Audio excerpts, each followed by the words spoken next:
हिंदू धर्म में यह विश्वास है कि ईश्वर का नाम स्वयं ईश्वर के समान प्रभावशाली और दिव्य होता है। यह एक गहरा विश्वास है जो न केवल भक्ति का माध्यम है, बल्कि यह आत्मिक शक्ति का महत्वपूर्ण स्रोत भी है। यह नामों का उच्चारण और स्मरण हमें आध्यात्मिक उन्नति की ओर ले जाते हैं। शास्त्रों में इस विषय पर गहरा ज्ञान निहित है। भागवत पुराण स्कंध 6 अध्याय 2 श्लोक 39 में कहा गया है कि नामोच्चारण महात्म्यम हरेर नामानुकीर्तनम नियतः प्राण संयामो यमैश्च नियमैः सह। भगवान के नाम का उच्चारण ही यम नियम, प्राणायाम और अन्य तपों के समान फलदायी है।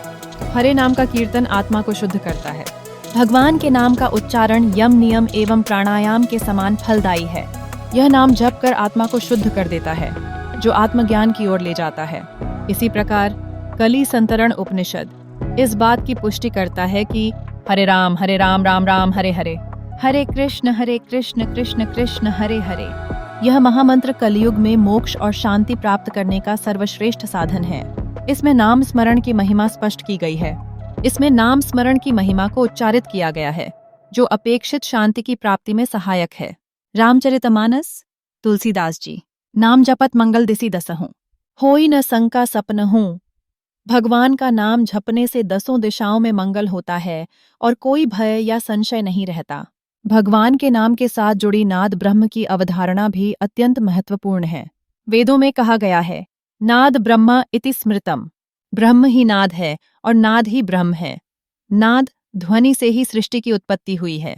भगवान के नाम में जब ध्वनि कंपन वाइब्रेशन होती है तो वह मन, बुद्धि और चित्त को शुद्ध कर देता है। इसीलिए नाम जप आत्मा को ईश्वर से जोड़ता है कि नाद ही ब्रह्म है।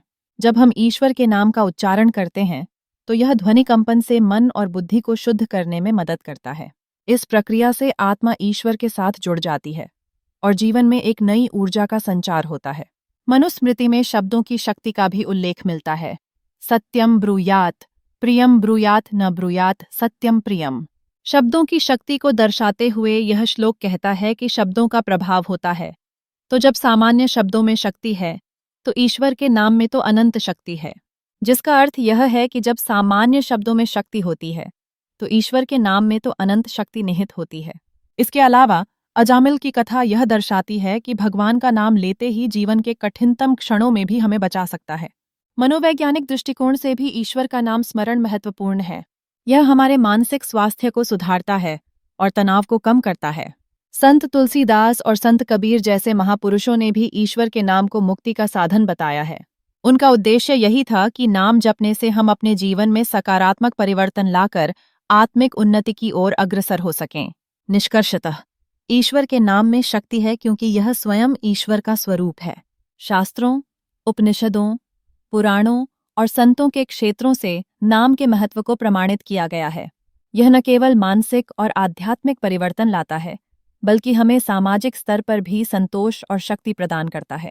यह हमारे मन को शुद्ध करते हुए हमें दिव्यता की ओर ले जाता है। यदि आपको ईश्वर के नाम की दिव्यता और प्रभाव से आपका मन उपरोक्त भाव सुनकर आपको आनंद मिला हो, तो आपसे निवेदन है कि आप भगवान के नाम के महत्व को सुनकर लाइक, सब्सक्राइब और शेयर जरूर करें। धन्यवाद।